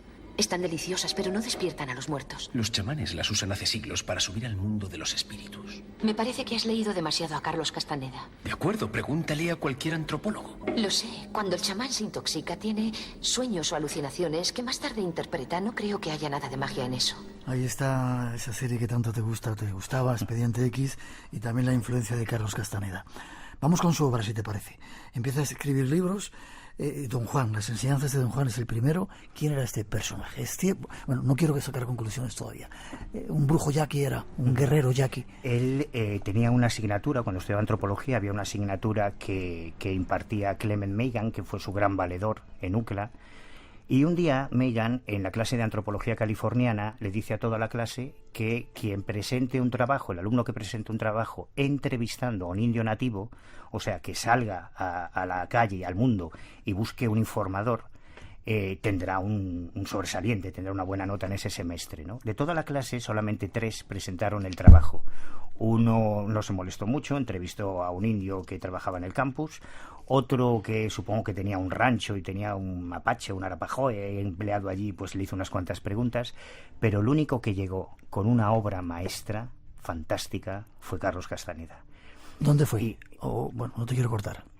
Ahora ya lo sé, antes no lo sabía, ahora ya lo sé, fue en una reserva india. Pero cuando ve ese trabajo, Meighan queda absolutamente fascinado y rendido a los pies de Castaneda y le dice que ese trabajo merece mucho más que ser una simple redacción de clase, que tiene que ampliarlo para convertirse en esto, en su primer libro, Las enseñanzas de Don Juan. Y ahí empieza un peregrinaje de varios años en que él tiene que pelear con varios problemas familiares, porque él en esa fecha, en 1960, este es el registro de su segundo matrimonio. En su segundo matrimonio, donde todavía aparece con el nombre Carlos Arana Castaneda, se casa con Margaret Evelyn Runyan el 27 de enero de 1960, una chica americana. En México se cruzan la frontera, se casa con ella y gracias a ella también podemos recomponer esa segunda parte de los primeros años de Castaneda en Estados Unidos.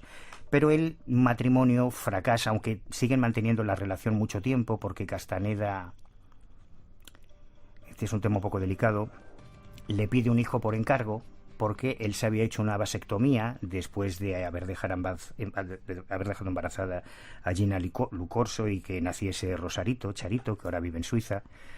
Él se hace una vasectomía, pero ya en Estados Unidos él quiere tener un hijo. Y ahí hay una historia que trascendió solo cuando Castaneda muere y se produce el juicio por la herencia. Durante el juicio salieron muchas informaciones que no conocíamos, en el año 98. Y ella se queda embarazada con un amigo común.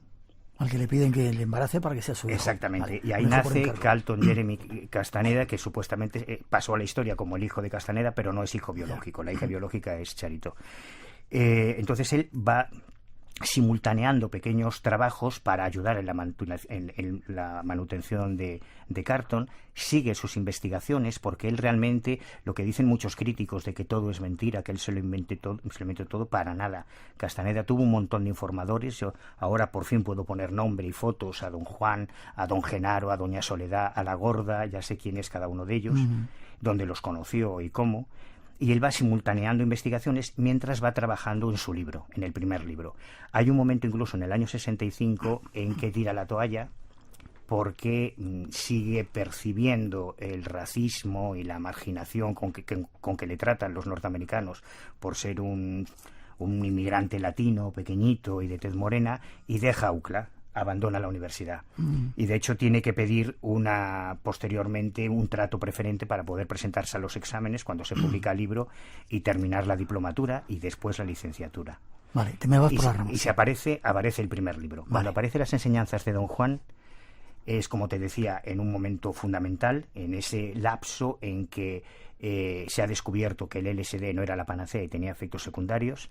Todos los jóvenes que ya se habían enganchado al LSD de repente se quedan sin una manera de acceder a la divinidad cómodamente, y entonces aparece este tipo con un libro avalado por la universidad, editado en tapa dura por la Universidad de UCLA, diciendo que hay otro camino, que hay unas plantas de poder, unas sustancias muy desconocidas en aquel momento, como la datura, el peyote, etcétera, que pueden ser ese mismo pasaporte, y que él lo ha experimentado con un brujo, un anciano brujo yaqui llamado Don Juan.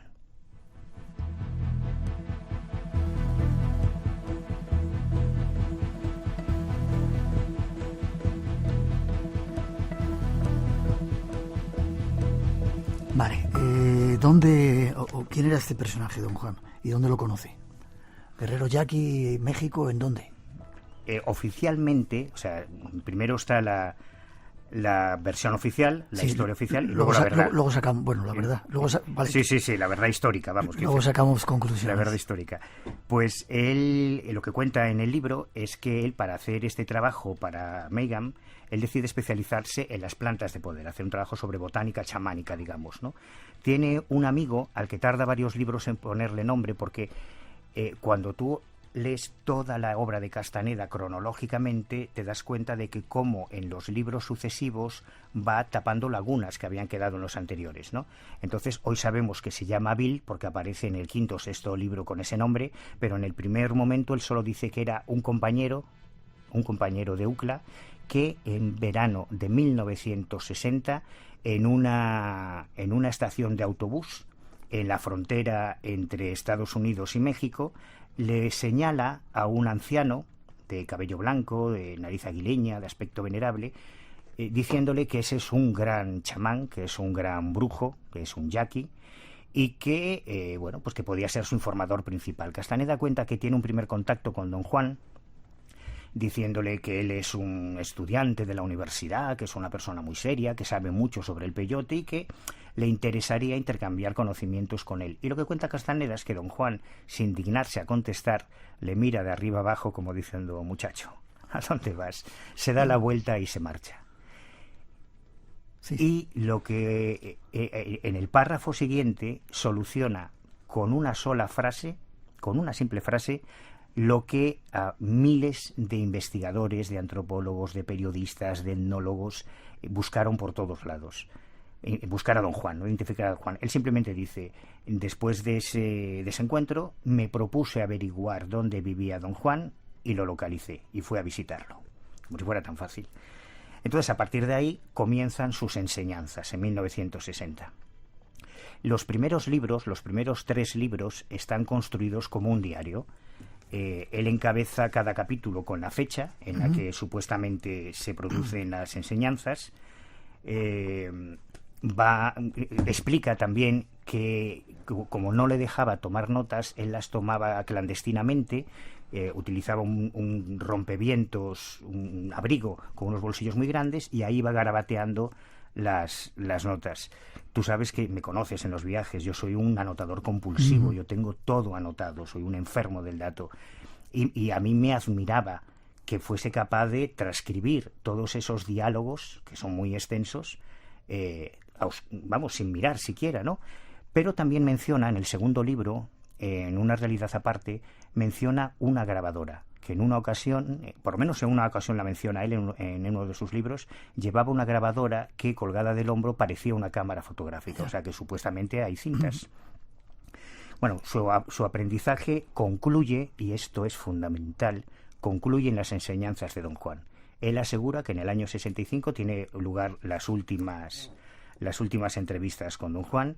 Él hasta en 4 ocasiones al final del libro insiste en que se acabó, en que ya concluye el aprendizaje, porque él jamás estaría capacitado para seguir un adiestramiento tan estricto. Y las enseñanzas de Don Juan es un libro cerrado, que tendría que acabarse ahí, tendría que haber terminado aquí. Pero entonces apareció Michael Korda. Se calcula que desde que se comenzó Trump, que visita las 5 continentes, un programa realizado por el área de internacional de los servicios informativos de Radio Nacional de España, con Sandra Urdín. Queremos seguir analizando toda la información internacional con ustedes y contándoles las historias escondidas, y no tanto, de los 5 continentes. 5 continentes, de lunes a viernes a las 8:30 de la tarde, en 24 horas. Radio Nacional de España. Espacio en Blanco. Tu cita con el misterio en Radio Nacional. Dos preguntas. ¿Existió o no existió Don Juan? Existió Don Juan, pero no se llamaba Don Juan, cosa que tampoco descubrimos nada porque el mismo Don Juan en varias ocasiones le dice que nunca debe revelar su nombre. Vale, luego sacaremos conclusiones. Llega Michael ¿quién era? Michael Korda era un agente literario de la editorial Simon & Schuster, que es como la editorial Planeta en Estados Unidos, ¿no? Y cuando en el año 68 se publica Las enseñanzas de Don Juan, arrasa primero en el campus, arrasa después en Los Ángeles. Y Michael Korda, en aquel momento, en verano del 68, había viajado a Los Ángeles para reunirse con Harold Robbins y con Irving Wallace. Irving Wallace es una pieza clave, fundamental en la historia de Castaneda. Tanto Robbins como Irving Wallace eran bestsellers en Estados Unidos, vendían millones de libros, todos sus libros están traducidos al español. Y en el caso de Irving Wallace, además, tuvo una relación fundamental con Castaneda. Y en ese viaje a Los Ángeles, lo que hacía Korda era ir por las librerías preguntando qué es lo que se está vendiendo, porque él era un cazatalentos, buscaba nuevos autores para su editorial, que repito que es una de las más importantes de Estados Unidos. Y en aquel viaje, cada vez que llegaba a una librería, él publicó no hace mucho su autobiografía, donde cuenta su historia con Castaneda. En todas le decían que lo que se estaba vendiendo era un libro de un estudiante de UCLA que se llamaba Las enseñanzas de Don Juan. Él comenta que intentó comprar un libro y que era imposible, pues estaban agotados. La edición de UCLA se agotó enseguida. Y al final consiguió que uno de los libreros le prestase un ejemplar, se lo leyó en el hotel en una noche de una tacada y se dio cuenta de que aquello era oro puro editorial. Lo resumo mucho, consiguió comprar los derechos a UCLA para sacar en una editorial ya comercial en todo el país, con gran distribución, Las enseñanzas de Don Juan, y a partir de ese momento y durante 10 años no bajaba de las listas de los más vendidos. Fueron millones y millones y millones de dólares los que generaron los primeros libros, y entonces ocurrió algo muy curioso. Se publica el primer libro, lógicamente lo peta, y no es difícil, los que hemos tenido conversaciones similares con editores, imaginaros la conversación. Hombre, Castaneda, esto no se puede quedar así. O sea, tiene que haber una segunda parte. Claro. Ahí has vendido no sé cuántos millones de libros, hay que hacer una continuación. Y entonces se publica una realidad aparte, que es la continuación, Nuevas enseñanzas de Don Juan, se subtitula, que de nuevo vuelve a ser un libro cerrado. Termina el segundo libro. Cambian muchas cosas, por supuesto, en la vida de Castaneda, que de ser un pobre buscavidas pasa a convertirse a ser millonario y famoso. En aquel momento sí se grababa, hay fotografías, hay grabaciones, o sea, todo el tema de borrar la historia personal. Acabamos de escuchar una conferencia suya en UCLA, hay programas de radio grabados con su voz. Y hace el segundo libro. Pero Castaneda, lo que él quería ser, en realidad, era profesor. Él quería siempre, en las cartas, la correspondencia con su segunda esposa, con Margaret Runyan, es deliciosa, porque ves las verdaderas necesidades de Castaneda, ¿no? Él lo que quería, le dice una de las cartas, era conseguir un doctor delante de su nombre, porque así se iba a sentir respetado. Entonces, el tercer libro, Viaja a Itlán, que es una obra maestra, es el que tanto impresionó a Oliver Stone como para llamarle a su productora. El tercer libro no es un libro, es su tesis doctoral. Su tesis doctoral está todavía hoy archivada en el departamento de tesis de la Universidad de UCLA, pero hay que buscarla, si alguien lo intenta, con el título de La brujería, una descripción del mundo. Claro, ante el éxito del segundo libro, tampoco es difícil imaginarse el segundo libro termina igual, hasta aquí llegó mi aprendizaje, se acabó. Y en el tercer libro, no es difícil imaginarse a Michael Korda sentado con Castaneda, llevándole la mano sobre el hombro y diciéndole: hay que seguir. Si ya tienes escrita la tesis, ¿qué más te da? Si total la tienes escrita, la tienes que defender para conseguir tu licenciatura, tu doctorado en antropología, pues la publicamos como libro, le llamamos Viaja a Itlán y todos contentos. Y entonces se publica el tercer libro. Y ocurre una cosa que es lo que tengo aquí. Estaban tan convencidos de que se acababa la saga que sacaron las obras completas en un pack encartado. Sacan los 3 libros encartados, las obras completas de Carlos Castaneda en un encajetado de madera, como final de la saga, pero es que el tío seguía vendiendo, y entonces ocurre algo muy importante, que luego que llegan las traducciones al español, porque hasta ahora en todo momento estamos hablando de las obras en inglés, porque en México tenían mucho miedo de traducir las obras de Castaneda, porque en cuanto apareció el primer libro, miles de jóvenes se tiraban a cruzar la frontera buscando a Don Juan o a alguien que les diese peyote o datura para convertirse en cuervo y viajar al otro mundo, ¿no? Se publica un cuarto libro. En el cuarto libro vuelven a hacer una edición encajetada, como que ya se acabó, esta vez de verdad. Más aún, Castaneda mata a Don Juan en 1973. Castaneda publica que Don Juan ese año, en una prueba de fe en la que él tiene, y esto es fundamental, esta historia es terrible, la historia del salto en el abismo, él asegura que su aprendizaje termina con una prueba de fe en la que sube a lo alto de un abismo con don Genaro Flores, con don Juan Matus y con otros aprendices, y tienen que saltar dos de ellos físicamente, o sea, tirarse por un acantilado, y que en ese momento don Genaro y don Juan pasan a la segunda atención, y como hizo Arthur Conan Doyle con Sherlock Holmes, con su personaje, mata a don Juan. Don Juan desaparece en el año 73, no vuelve a aparecer físicamente desde ese cuarto libro, pero siguen apareciendo libros de Castaneda.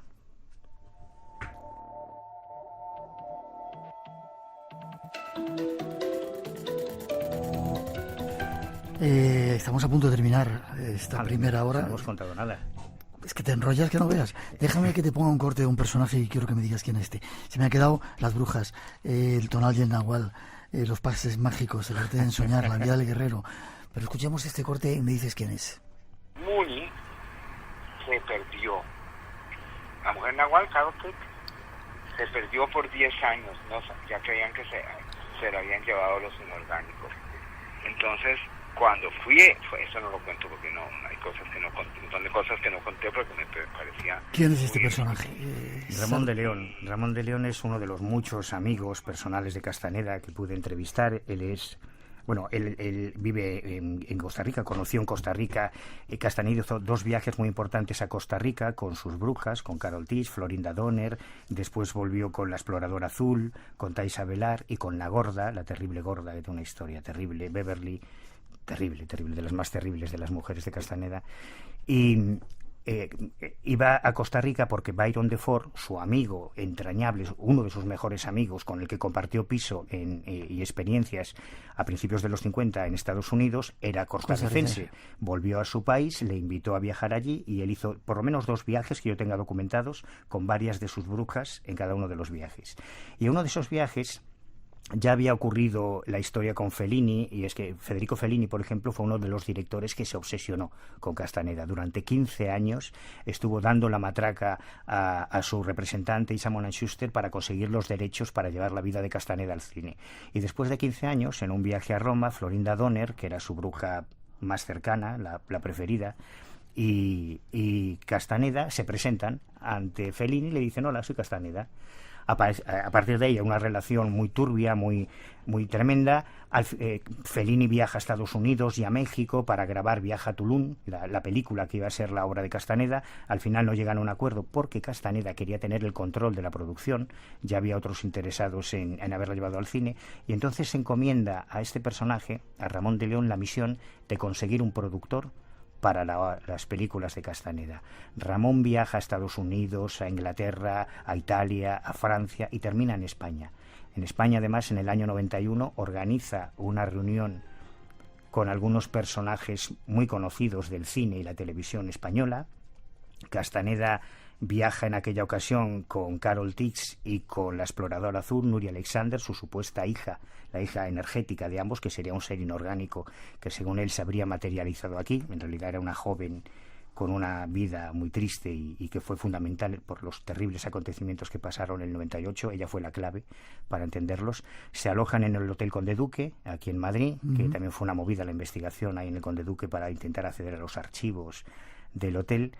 Tienen esa reunión con personajes muy famosos, pero al final no se consigue materializar una película de Castaneda producida en España. Y esos días que pasa Castaneda en el 91 en Madrid, viajan a Toledo, visitan el Retiro. O sea, a mí me parecía una imagen extraordinaria cuando me contaba Ramón de León, que me decía que además la reina Sofía era muy amiga de Castaneda. Que imaginarme a Castaneda y a sus brujas paseando por el Retiro en el rastro de Madrid me pareció una imagen fantástica, y ahí él asegura que vio sucesos que él no podía explicar con Carol Tis. Estamos a punto de terminar. En 30 segundos no eres capaz de decirme quién eran las brujas. En 30 segundos. Hasta 1992 solamente teníamos una fuente de información para las historias de Don Juan, que era el mismo Castaneda. Pero ese año ya había publicado 2 libros anteriores. Aparece una persona que se llama Florinda Donner, que no se llama Florinda Donner, sino Regina Margarina Tal, que era venezolana, o sea, alemana, pero que vivía en Venezuela, y publica un libro, el primer libro, en el que ella asegura, un libro prologado por Castaneda, que la legitima como un testimonio real. Ella asegura que ella conoció a don Juan Matus, que conoció a don Genaro y que todo lo que cuenta Castaneda es cierto, y cuenta su versión de su propio aprendizaje.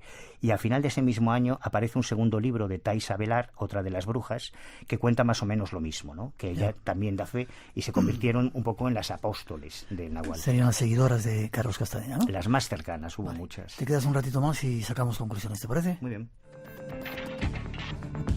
Si te gusta el misterio, lo desconocido, tienes una cita con nosotros. De 2 a 4 de la madrugada, del sábado al domingo. Espacio en Blanco, con Miguel Blanco, en Radio Nacional.